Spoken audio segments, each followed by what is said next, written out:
the system that was created by the industrialist tycoons slash philanthropists in the late 1800s and the early 1900s, which is the Fed. It's the shitty education system. It's industrialization of food and the creation of food brands. I just see very little point in working on any of those individual problems separately when Bitcoin is going to change so many of those things, make so many of them dramatically better. We solve the most problems for the most people by redoing society with Bitcoin as a base layer.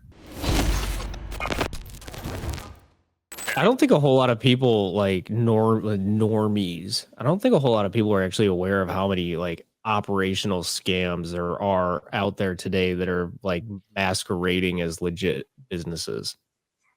Oh, it's so many. So bad.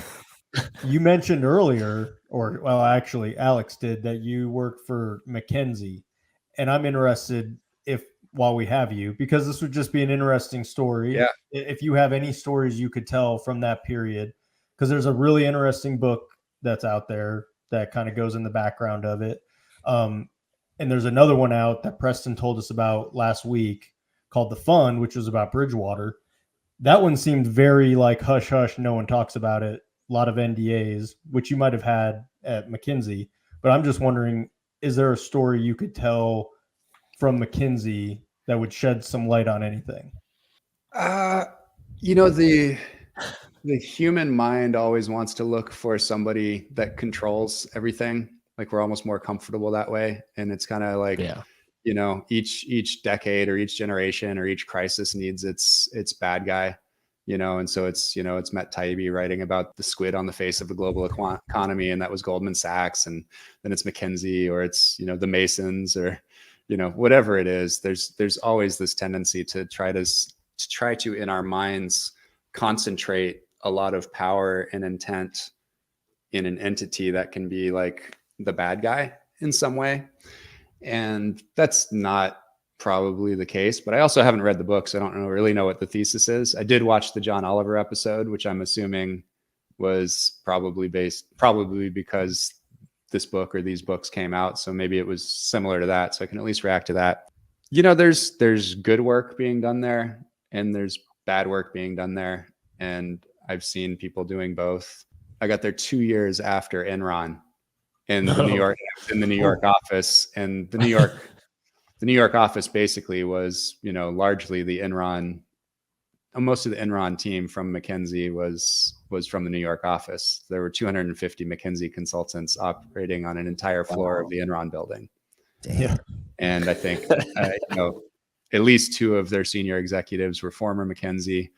You can cherry pick the data and say, oh, there's these McKinsey people, but it's also like, you know, over 100 of the Fortune 500 CEOs are ex-McKinsey, right? Yeah. So like, there's always going to be a bunch to draw from. And there were, you know, other consultants from Booz or Bain or BCG or KPMG or like whatever, any of the accounting firms, and every large company that has been evil or fraudulent has had a bunch of these firms working there. Deloitte, Accenture, whatever. You know, there's never data in these books that say like, hey, it stands out and it's, you know, a directly result of, you know, McKinsey having been there, that these things were shitty or something like that. It just seems like more trying to string together a story based on some anecdotes.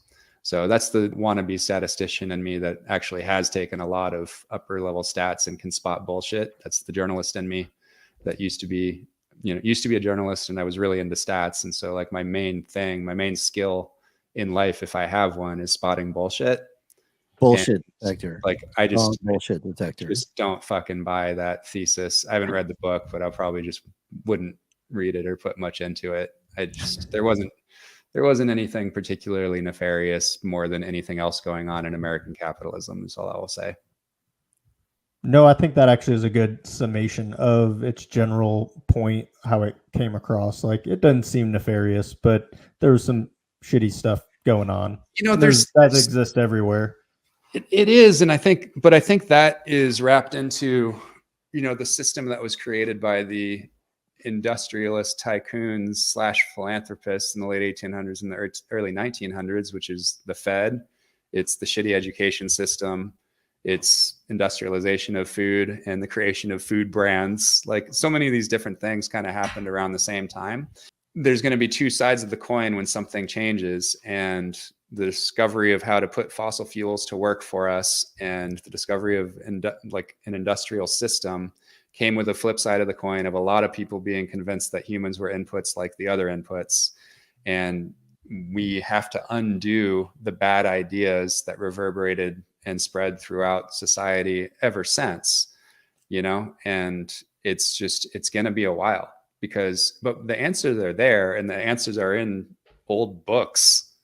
We know how this shit's supposed to be. It's just kind of rediscovery of human nature and looking to the elders and the knowledge that's been passed down, and stop looking to the new from the late 1800s and the early 1900s. Maybe I have a spidey sense about what's evil because I was there where it all kind of was created, you know, in a lot of ways. A lot of this stemmed out of University of Chicago, right? That's where management consulting came from. It's where all the newfangled teaching, all of that actually started at University of Chicago before they then made the focal point Columbia teachers.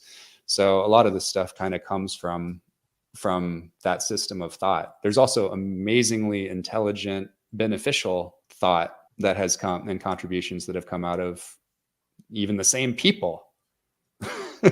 But they got a lot of things wrong, you know, like there were like massively power eugenicists in high seats of power through the 70s that we're still dealing with, you know. It's bananas how new and immature this society is and how far we have to go. And to think that we're like done in some way with figuring out a better way to be and a better way to eat and a better way to live and a better way to organize our economy. Like we can do so much.